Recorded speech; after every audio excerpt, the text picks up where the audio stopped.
Ooh, I love this question. I would say very apparent, ongoing, and escalating hostilities to capital that are occurring in what I refer to as our domestic feeder jurisdictions. I keep saying that entrepreneurship flows towards the path of least resistance. There's a force that stays alive, and it's going to go towards the most fertile ground. And at the points of arrival, we're feeding positive momentum. And so we've just begun this cycle. It's just year 5. Okay, so it's a few layers here. On a simple level, the politicians themselves, parasitic. Their main objective is to stay in power. That's it. I've also seen the other side where headlines that are complete fabrications get broken telephone, copy pasted around the world and repeated, and they're completely false. So there's a number in population that's getting quoted recently that Miami-Dade or the city of Miami are actually population growth flat or losing people. And that can get construed in any number of ways. And while that is true, it loses the fact that what's happening here is actually population replacement. Single family homes below, from Miami-Dade County, below $500,000. Before COVID, 2019, any given month, there was something like between 3,800, 4,200, let's call 4,000 active listings. Today, it's around 600 to 700. They're gone. The higher up you go in price, or price per square foot, the more the market is all cash. And to shocking levels. Past $2,000 a foot, it's over 80-85% all cash. And if you had to name the single weakest point in Miami right now, what would it be? Those older condos. That's a serious challenge.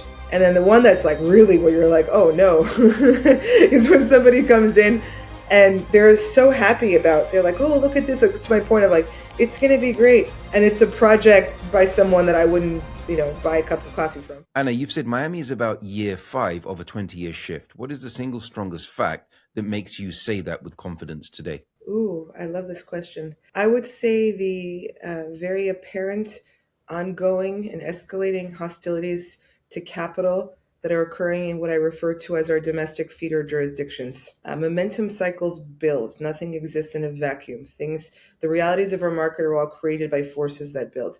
And I've been saying since the immediate aftermath of COVID that our feeder jurisdictions, that the American states from which we are extracting taxpayers, and the biggest ones, of course, are New York and California. I've been saying that they're going to keep increasing their hostilities to capital because they're on this inevitable loop. It's the socialist playbook we've all seen many, many times over, unfortunately. And we're seeing just that happen this year. We're seeing this retroactive billionaires tax, they're called in California. We're seeing all the rather alarming rhetoric coming out of the newly elected mayor in New York City. So all these things are further indications that they're doubling down on those paths. And that it's important to remember that in those high tax jurisdictions, your top 1% of taxpayers account for well over 40%, almost 50% of your revenue. And so if you lose just 10% of them, you've decimated your tax base. And of course, they're the most mobile. And now we're seeing that it's in the news recently, the same pattern, of course, is happening in Canada. There's some stats coming out that some very high percentage of the top earners, and like 40% of the top 1%, or some crazy stat like this, it's almost unbelievable, of Canadians have left the country because of their policies, which are also hostile to entrepreneurship. So I keep saying that entrepreneurship flows towards the path of least resistance. There's a force that stays alive, and it's going to go towards the most fertile ground. And at the points of arrival, we're feeding positive momentum.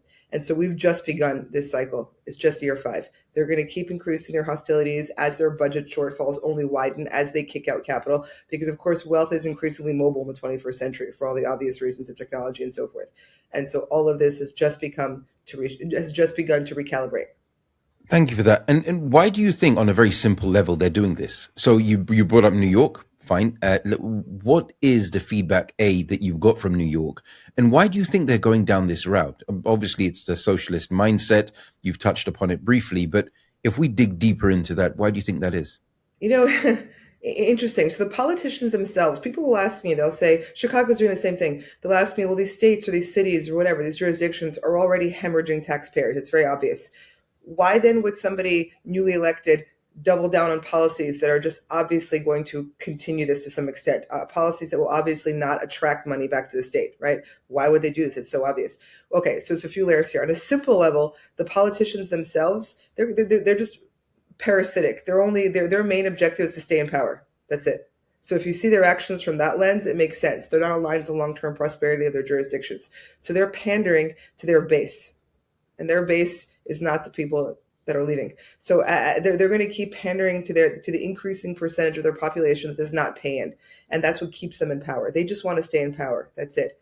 Now, why we even got to the position to where we have these people in power, that's the more fundamental question, right? Because they're clearly a manifestation of something else. Their existence and their ability to get power is an indicator or a different sort of health metric for that city. Why would they even entertain having this, person X in power, right? When they're not even hiding it.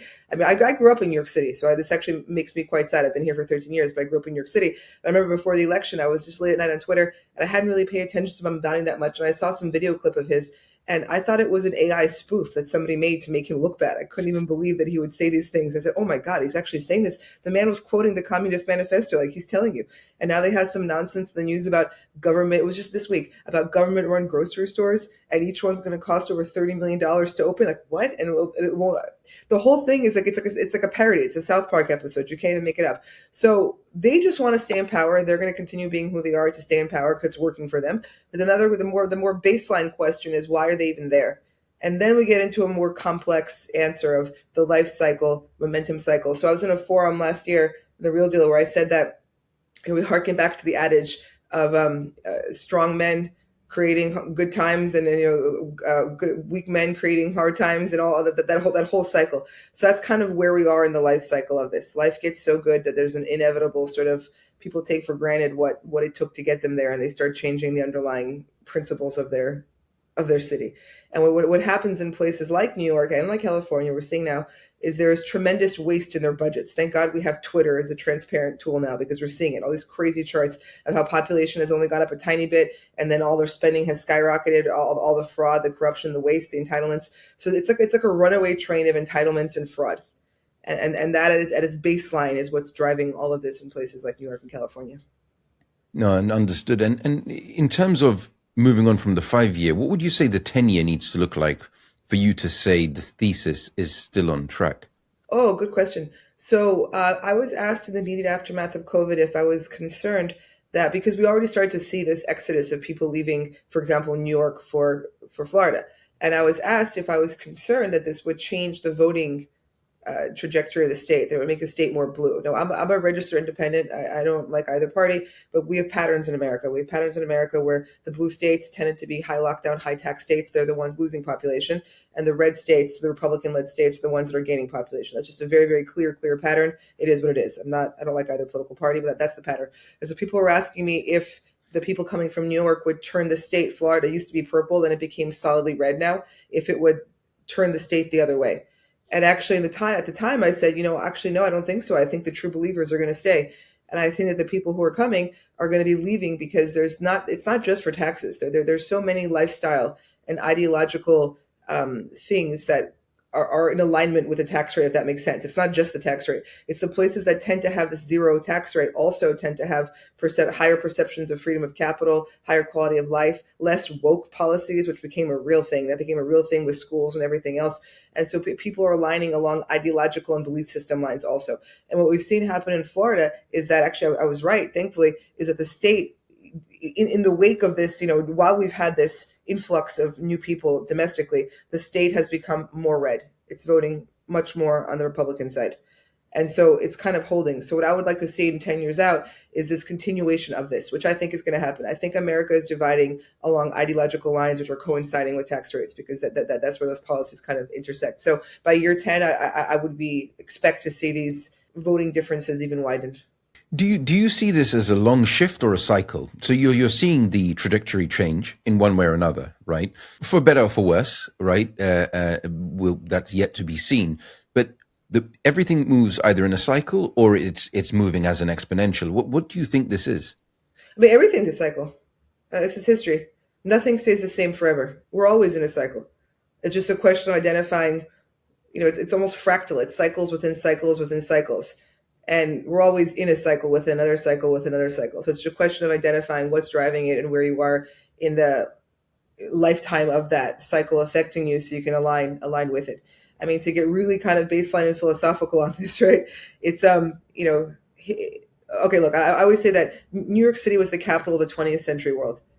It was established, became this epicenter post World War II, post Bretton Woods, pre-internet. All the office infrastructure, the habits, the modalities of life were all established in the 20th century after World War II, before the internet.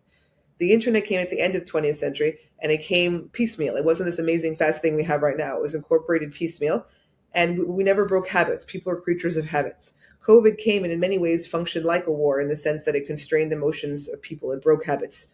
And a certain percentage realized they were no longer held hostage to their jurisdiction. The governor of New York said this 2 weeks ago when she was begging taxpayers to come back from Palm Beach. And then she said that, oh, we realize now people are no longer held hostage to their jurisdiction. I mean, yes, of course, ladies, this is what's happening. My point is that nothing is forever, but it's not as dramatic a statement as people tend to think. It's not like New York is going to blow up and go away and cease to exist. Of course not. It's a huge city with a lot of infrastructure, a lot of business, a lot of money, a lot of culture. It's not going to go away. Neither did London. London was the capital of the world before New York City, before that it was Amsterdam. These are still cities. It's just that there's a shift in focus that happens. And I think in the 21st century world, it's going to be more of a dispersion because of technology. We're going to have more of a multipolar sort of focus points around the world. But to your point about cycles, there's little, I don't know if you have them in London, but those little Yeah, things. I've And I'm seen the watching little them. bots. Yeah, and I'm watching them, and like they're not, like they're okay, but they're kind of clunky. They stop, they wait, they kind of like not hit things, but like they're kind of like sort of finding their way. It looks clunky, right? We're watching day one of the robotic revolution. In 5, 10 years, these things are going to be hovering and zipping around. This is literally day one. And in 20 years, they'll probably be like literally hovering and like zap, zap, zap. So the change is inevitable. The cycles, we're always in a cycle. And when it comes to, so I get kind of existential about this. Well, on a historic level, it's easy to look back at history and say rise and fall of empires, everything goes in cycles, blah, blah, blah, right? We're talking about history. 30, 40 years is nothing. It's a rounding error. It's nothing. It's like you're in the age, right? When we're talking about your own life as a person or as an adult, 20, 30, 40 years, that's huge. That's a huge chunk of your life. You're not going to get that back. That's your adult lifetime. So you want to make sure that for purposes of your adult lifetime, to be aligned, ideally, to be aligned with the place that you believe is on an upswing. If you can identify the places that are attracting entrepreneurship and the capital and that are on an upswing, align with them. Look, no one knows what's going to happen 100 years from now. I don't know. But we can tell which places for the next 10, 20 years are going to keep going on their positive momentum. You don't want to be locked in for the next 20, 30 years of your adult life in a place that's hemorrhaging taxpayers on a negative cycle, talking about retroactive taxation, all this crazy stuff where the leader is quoting the Communist Manifesto. I don't know how fast their downfall is going to be, but clearly it's on a positive path. So for purposes of your adult life, one should align with places that are on a positive trajectory, that are at a positive end of their momentum cycle. And you know what? Take it from there. Be your best self there. Because at any given point in history, if you spin the globe and put your finger on a country, chances are that's not a great place to live, right? Yeah. So we're living in the best of times in terms of technology and quality of life, provided you're in a place where you can take advantage of them. And that's just what I tell people. Try to identify the places on the upswing, and I think that your life will be easier in them. Yeah, I mean, when you look at the news, there's so much like doom and gloom. There was this whole positive uptick about Miami, or Florida, sorry, in Mhm. general, and people moving there, and people, you got the Teal opening his offices in Wynwood, and so on and so forth, and many like that. The Google founders buying properties there as well, a whole list of them, right?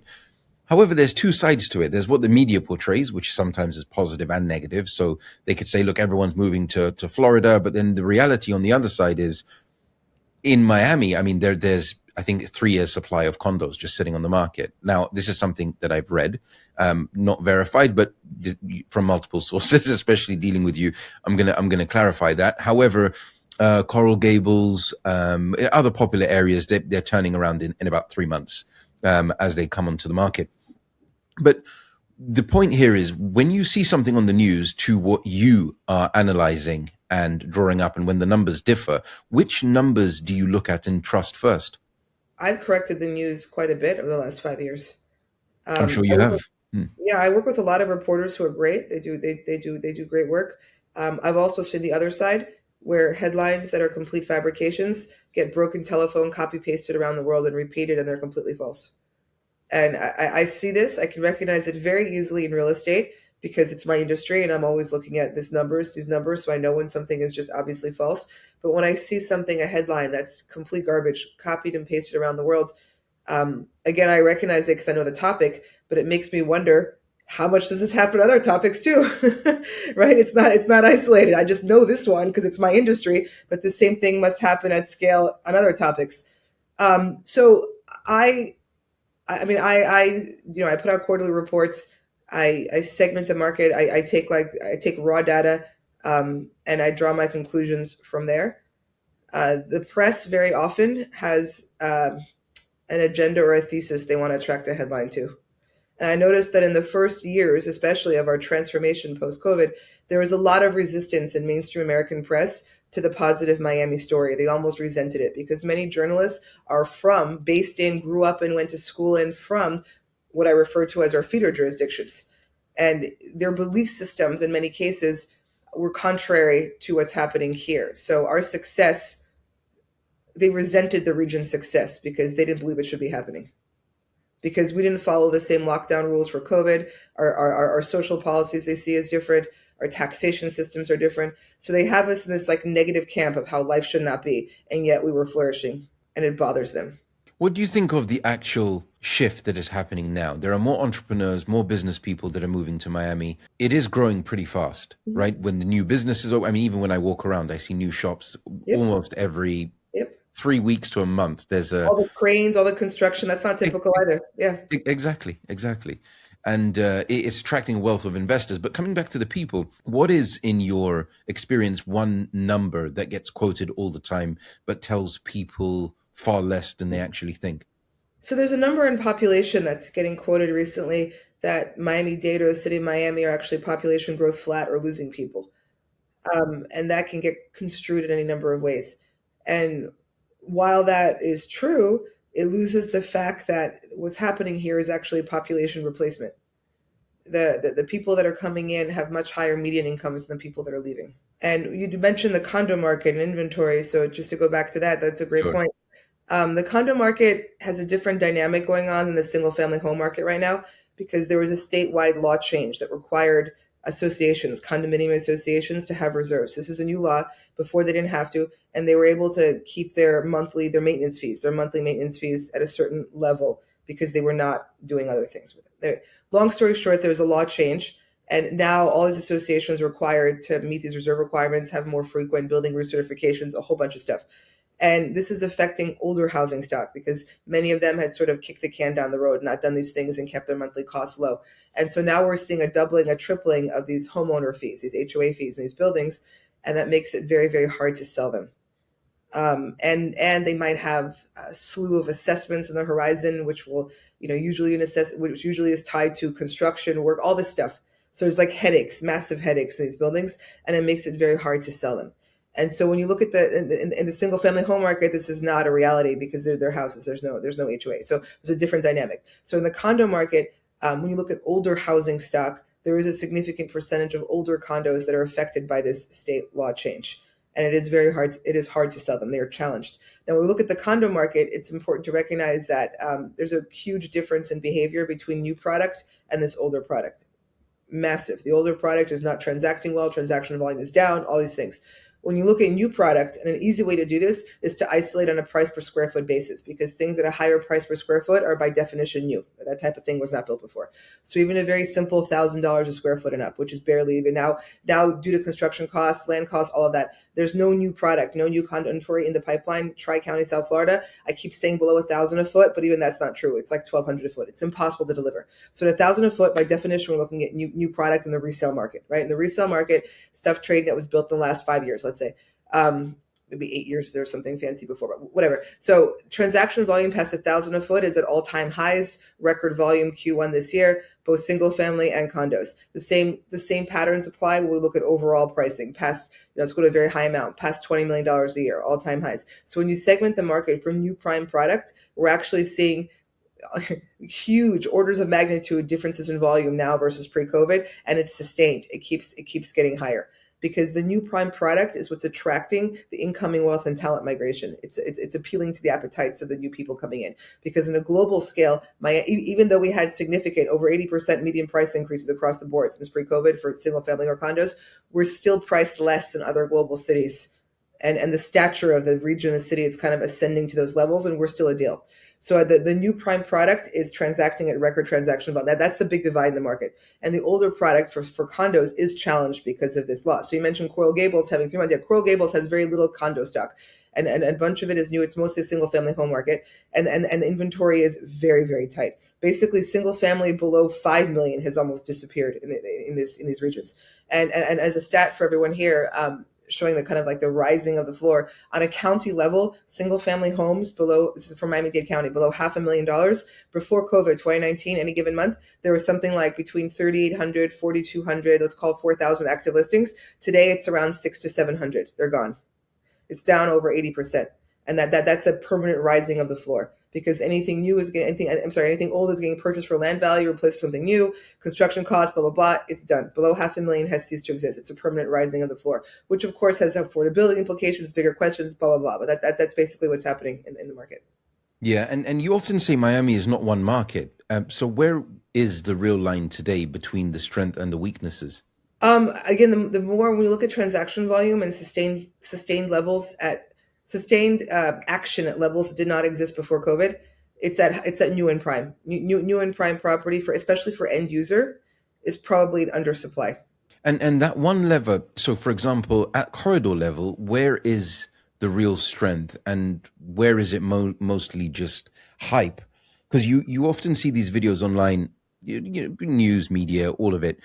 Some areas will always have hype. I mean, Brickell is Brickell. You've got your coconut groves. I mean, where is the real strength within the corridors? I mean, Brickell has we can call it hype, but Brickell has one of the lowest office vacancy rates in the country. And I think it's 3 point something percent, one of the lowest vacancy rates in the country. And we have over 2 million square feet of Class A coming via the delivery of Ken Griffin's building, the Citadel Tower, and then Santander Bank. So I wouldn't even call that hype. There's more and more Class A office coming all over the place. So the real strength, I would say, is there are different strong points. It's a question of flavor and preference. So I would say things within proximity of these urban cores where people are coming to work. And then also single family is just so tight because, again, single family, we can't add more inventory vertically, right? Obviously, there are a finite number of single family lots. Miami loves to build. So we have great zoning. It's great. You could add towers. Fantastic. And we need it. Single family, it is what it is. You can't add more inventory vertically. So a single family that's attached to, that either has proximity to these urban centers, these business centers of commerce, or some type of inherent super scarcity, like prime water frontage, where you could see the skyline or it's nice water frontage, something like this. Those segments have been performing the best. It's the numbers look almost fake when we're seeing it. We're getting over 5,000 a foot for waterfront single family now. Past 2,000 a foot wasn't even a thing in 2019. But there's just such prime scarcity attached to that. And if you believe the thesis that the region will continue to grow, which I do, then single family at an island where you can see the Miami skyline right there, it's like buying in Central Park 60 years ago. Yeah, no, it is. It's actually just unfathomable, just the speed at which Miami is developing. And another side is the insurance side. So I raised this with Barry Habib because I wanted to test the bigger point. Could insurance, not the rates, become the real next housing problem? He said yes. Then Jerry Katz obviously gave me the operator version.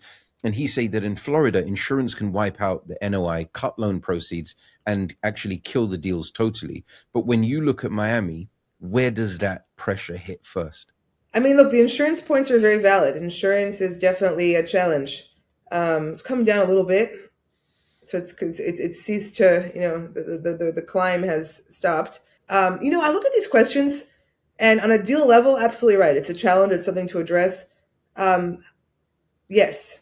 However, it's like when people ask me how much perceptions of risks associated to rising sea levels and so forth are affecting the market.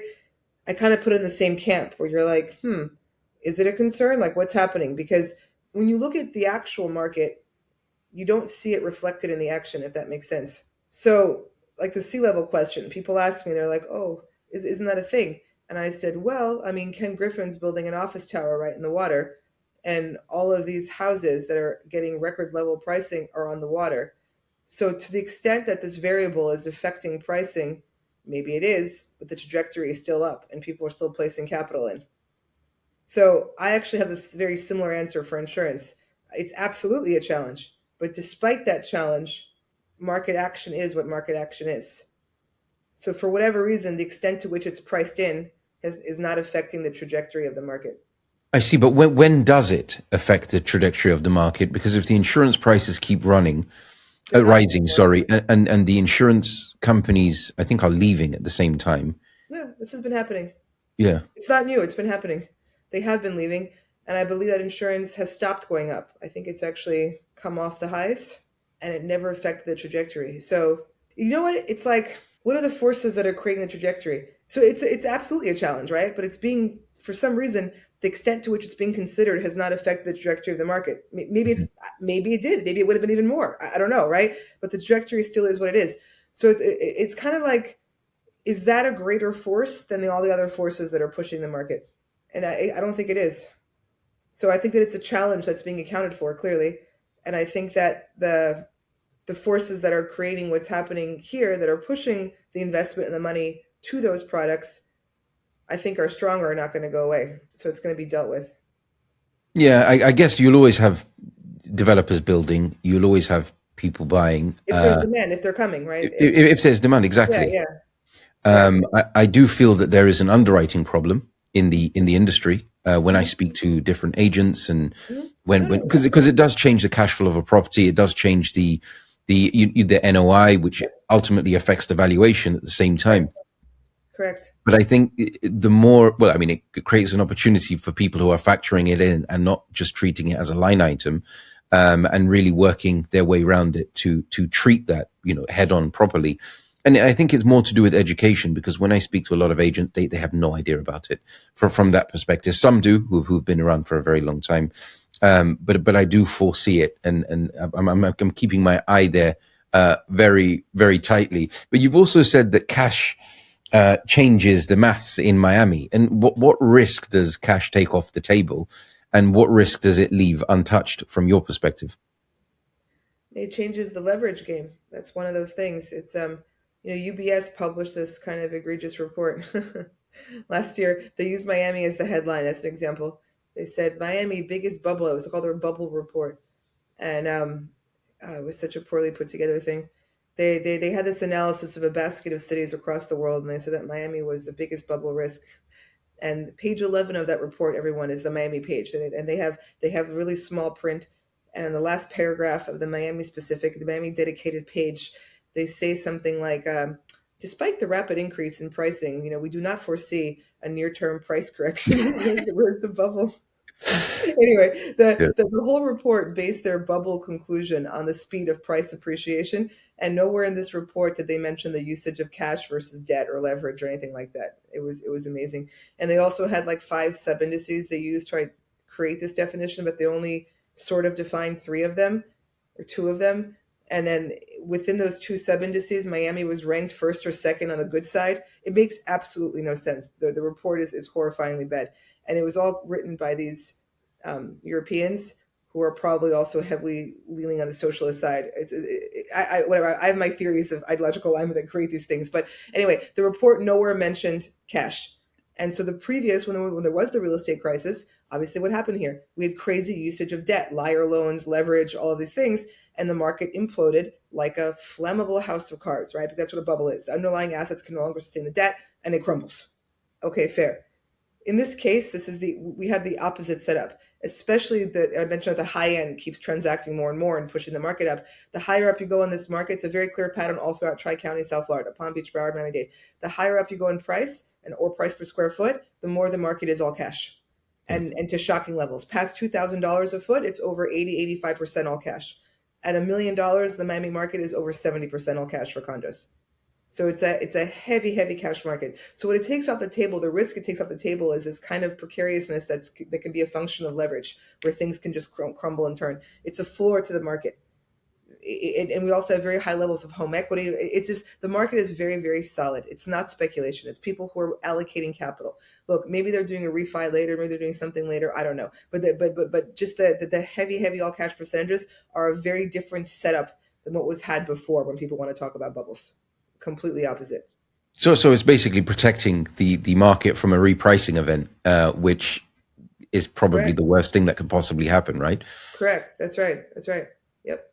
Okay. And if you had to name the single weakest point in Miami right now, what would it be? Those older condos. That's a serious challenge. I mean, for many of them, their best bet is to get bought by a developer and just redeveloped and get bought out. But of course, we've had some recent lawsuits, unfortunately, that have sided with activist so that's really bad, guys. Like that was your best bet, was to have the developer. Like, it's not like you're going to fix this building once and it's going to be great. No, no, no. You're going to keep putting money in this thing forever. It's just throwing good, good money after bad. But so that's the biggest challenge in the market. Well, that, and then also just on a more kind of macro level, the a pricing squeeze in the middle because of the cost of land construction and so forth. It's difficult to deliver price attainable housing, and that's a real pressure on the region also. And are people still buying older condos? Because without, especially the people who are moving or transitioning throughout the states, without taking into consideration insurance, the reserves, the general buyer behavior, which increase risks on that side as well. Are you seeing that too, or are people just flocking towards the newer stock? Well, so they can't. It's going to be a different buyer because the price points are so different. So it's not like you have a choice. If you're in the market in an older building, you probably can't afford the newer ones because the prices are so far apart. So for the older buildings, although I will make the point that not all of them are in horrible shape, there are buildings that were well managed. And for the ones that were well managed, that are in even relatively good shape, they're actually in a very unique position because they're the only show in town at those price points because they're so far below replacement cost. So if you want to spend under $500,000, if you want to spend $400,000, we need a two-bedroom property, you have to go to an older building because anything in the pipeline that's starting at 500,000 is a studio in a condo hotel. That's it. So if you want an actual livable end user two-bedroom property in a building and you want to spend under $500,000, you have to go to an older building. So the ones that are in good shape, they're actually in a unique position because again, they're so far below replacement cost that they're the only show in town. But the ones that were mismanaged, different story. I don't know. That's tough for them. Yes, I think they're bleeding. Yeah, and I don't know what the solution is. It's like, Yeah, it's terrible from that perspective. And, build costs are still high. Tariffs have also added pressure, right? And the project stress is mhm. rising from all directions. But when those forces actually hit Miami, what do you feel gives way first or breaks first? What do you mean? Well, in terms of if the build costs are sky high, the tariffs have added pressure on the developers. So these costs are going to have to be passed on to the end buyers. Mhm, The project stress has increased for the developers. mhm, So it's had an impact on current developments. I think one of the developers is actually keeping, I've forgotten the name, but I read it, I think about a week ago. He's paying out of his own pocket to keep that development alive. Others are just going down halfway through. So I mean, do you find that's going to be a ripple effect, or do you find that there is, other people who are well balanced from that perspective? Listen, there are people who are doing really great in this development environment. There are projects that are hugely successful, that are delivering, that are doing great. I would also say, I don't know, I haven't read that story. I don't know who you're referring to, but they're very often anecdotal or mismanaged scenarios. Miami is very bright. The light is very bright. A lot of people are jumping in to develop who perhaps get in over their heads or haven't developed here before, or whatever the case may be. I mean, the Mercedes-Benz project is under JDS messed that one up. They're in foreclosure, I believe, over there. That's not a reflection of the market. That's a reflection of whatever it is that they did over there. Um, so uh, there are a lot of successful projects going on right now. So with experienced developers delivered here before, who are ramping up, who are more projects are coming in their pipeline, who are eager to build more.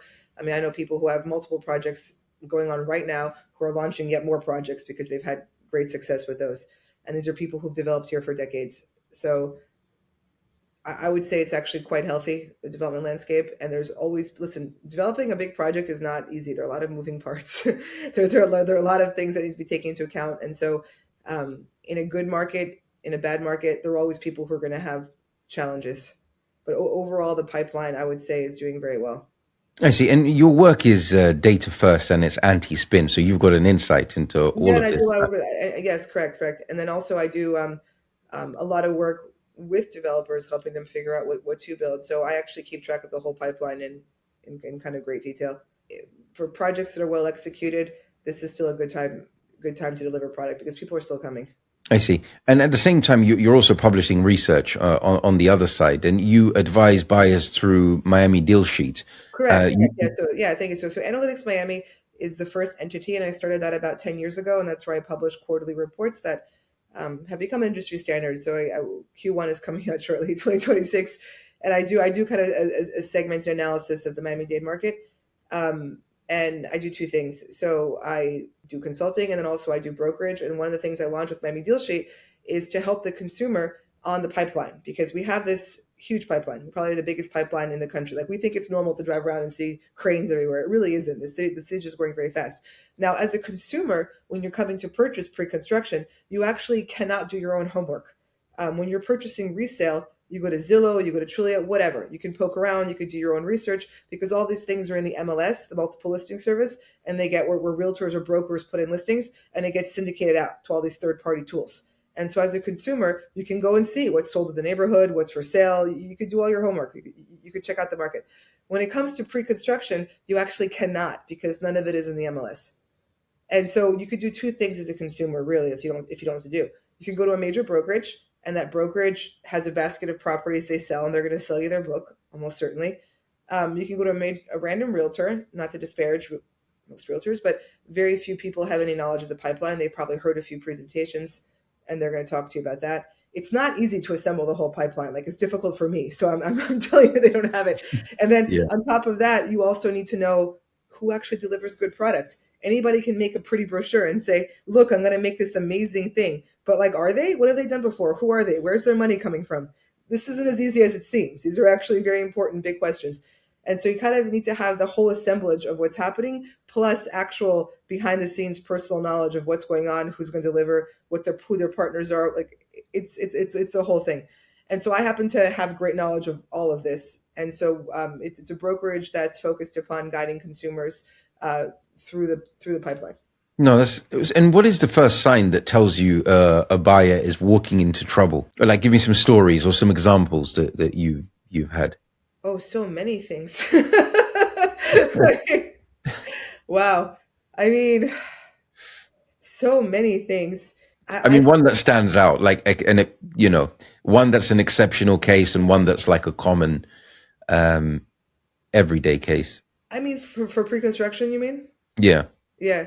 So a very common one is that people will have some type of idea of what they want, how much money they want to spend, whatever. They have some concept of a product that they want, and they don't even know it exists. Someone has shown them two things. They think that's all that's there, and they literally don't even know it. They have no concept of what even is on the market. That's very common. That's most of the time, I would say.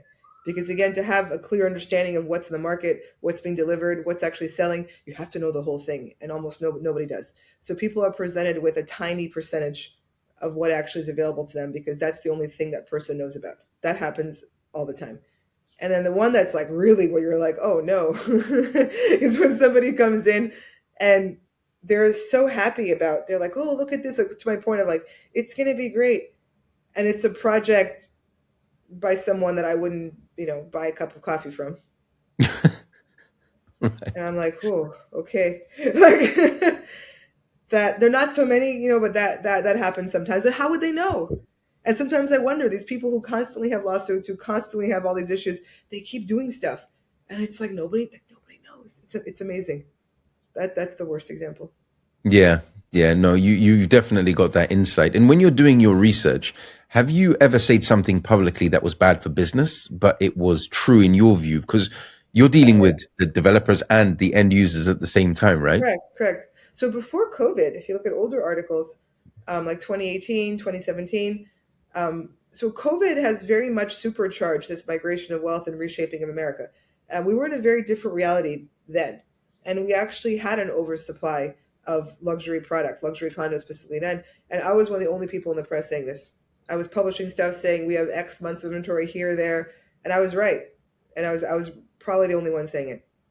And how did the media react to you when you were saying that? I mean, did they give you the stick, or No, was they it quoted me all the time.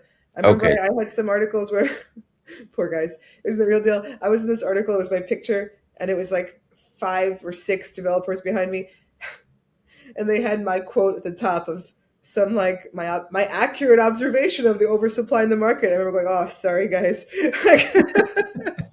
Right again. But COVID changed the reality. No, I honestly just look at the numbers, like, and the narrative and the trends happen from there, and it is what it is. Okay, And fine. and the major trend right now, that is sustained, and through Q1 of this year, it's very, very simple, is that new prime product is still transacting at volume levels that did not exist before and at price points that did not exist before. Like over 3,000 a foot, this was not a price point.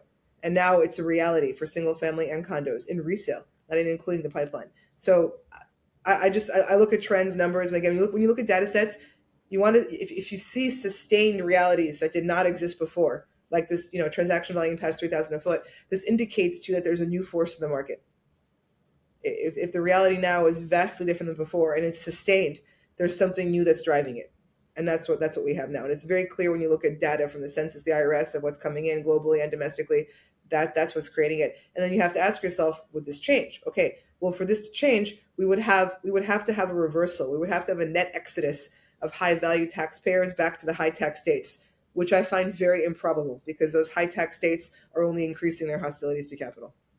So let's make this practical. If I gave you $2 million in cash and told you to protect it or invest it or whatever you wanted to do with it, what would you do in Miami? Oh, okay. One of two approaches. One, the best way to invest in new products and pre-construction is to find something early where we can either come in as an LP, limited partner, or you're getting in friends and family pricing for a project that kind of checks three boxes: developer reputation, hugely important, some type of alignment with supply and demand fundamentals projected out to time of delivery of the project, and then some type of inherent scarcity, either where you can't build next door or water or something, some type of inherent scarcity where it's difficult to build new similar product nearby. If you can find all those three boxes and get in very early in a project, come in as an LP partner. You can do that with $2 million, limited partner, come in as an equity partner in the project, or come in very early in the round. That's one way to go, because then you're riding the upside throughout the lifetime of the project. But it's very important, if you're doing this, the developer reputation, the project feasibility, all of these things. If you can hit all those things, that's a great thing to do. So I advise people on this also, that if that's that route, or you can go into some type of, I'm a big fan of the single family plays because we can't add more land vertically. So if you can find something like areas that are so close to the urban core, like Coconut Grove or those parts of Coral Gables, the floor has risen from 1 to 2 million. There's basically nothing on the market, and this will continue. So if you can find something, a piece of land that's single family within that close proximity of the urban cores, because that's the reality today. And meanwhile, with the Citadel Tower coming, there's a Santander Bank coming, all these things are going to continue. And if you could lock in something there via a single family home purchase, that's also a good way to go in some prime scarcity area close to the action. What would you refuse to do with the money? I would probably not buy into an existing condo that's over 10 years old, because the appreciation curve is done in this market. This market likes new. Let me rephrase: 15 years. Let's do that. I wouldn't do it. There is no sense, because there's new product coming in that's built to a higher standard. Also, what's being built now in the market is very different than what was built before COVID, because it's being built to a level that's expected on this world stage now. It's a completely new level of product, new level of architects, all these things. And here, as buildings age, they have assessments, they have all these things. So unless I had something that was a crazy good deal, I wouldn't touch older condos. And you've studied the market for many years now. And what is the question almost everybody asks you that's just too shallow? Oh, when they say, "How's the market?" I always ask which one.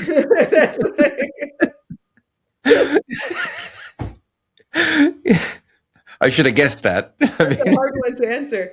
And to that point, Palm Beach and Miami-Dade counties are in very similar patterns. Broward, we're starting at a lower point; it's kind of rising. But yeah, that's a hard question, because it depends. But we have all these different. And then my easy answer is like new and prime. New and prime is it's two markets. It's acting differently than other stuff. It keeps attracting the inflow of the new, entrepreneurship, wealth, and wealth migration, all that stuff. So if you're in that sector, it's behaving different than the other sector. That's like my basic answer. Right. Okay. And what would be a better question that people should be asking? I mean, first of all, why are they asking the question? Do they want to invest? What do they want to do? Is the question related to something that they need? And if so, they should be more specific as to what their actual needs are and ask the question from there. And I would like to end the podcast with a final question that I ask absolutely everybody.